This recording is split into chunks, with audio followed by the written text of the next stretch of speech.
Président, chers collègues. Donc, ce point numéro 2 de l'ordre du jour était annoncé sur un plan de relance. En fin de compte, on se retrouve à débattre d'une aide avec une enveloppe de 2 millions d'euros qui va à peu près satisfaire 200 TPE pour un projet qui aurait été déposé donc entre le 12 mars et le 22 mai et qui n'était pas éligible au règlement. D'accord. Donc, quelques questions quand même. Donc, de quel type de TPE parle-t-on? Dans cette terminologie, incluez-vous les micro-entreprises, les entreprises unipersonnelles?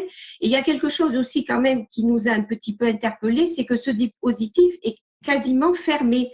C'est-à-dire que fermé, pourquoi? Parce que les entreprises que vous avez aidées sont déjà connues. Alors, on a le sentiment qu'il y a un peu une prime aux chanceux, c'est-à-dire tant mieux pour ceux qui ont fait, qui ont déposé le dossier, même s'il n'était pas éligible, et puis tant pis sur les autres. Alors, c'est un petit peu quand même perturbant et ce n'est pas, je dirais, dans les habitudes de la maison. Bien, je citerai 3 exemples très précis d'entrepreneurs qui n'ont rien. Les entrepreneurs de couveuses d'entreprises, où la région Aquitaine soutient quand même le dispositif de couveuse d'entreprise dans le cadre du dispositif Entreprendre la région à vos côtés. Vous avez reçu, Président, j'en ai eu copie, une demande dans ce sens, un courrier du 7 mai. Ensuite, qui est un sujet que vous avez aussi abordé tout à l'heure, les entreprises de transport routier de voyageurs qui ne sont pas éligibles au fonds de solidarité de l'État.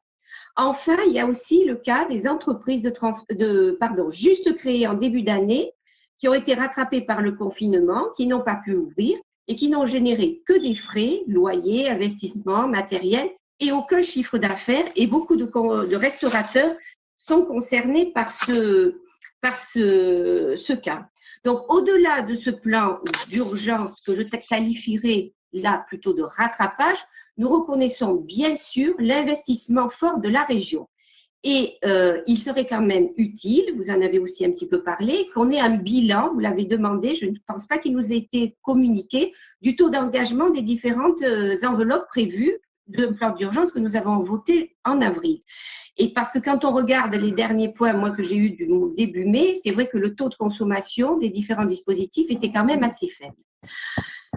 Donc, parmi les difficultés également qui ont été peu mises en avant, ça a été aussi l'accès au très haut débit qui est inégal au niveau de notre territoire. Et je voudrais enfin conclure en me tournant vers l'avenir. Vous en avez parlé aussi en propos liminaire de la relance. Et je pense que c'est là-dessus, effectivement, qu'il faut que nous travaillions tous ensemble. Vous parlez souvent d'agilité.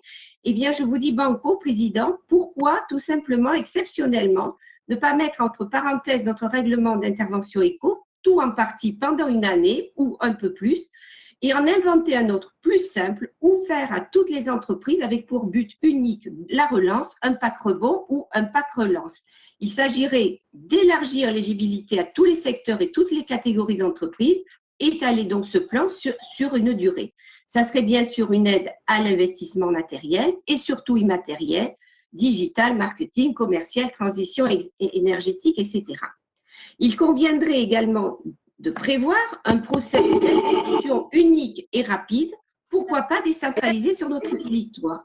Je sais que cette relance vous importe, vous êtes déjà projeté dans le monde de l'après-Covid en lançant un groupe de travail pour la relocalisation des principes actifs des médicaments. Nous partageons. Alors, Président, soyez agile et ambitieux et nous vous suivrons.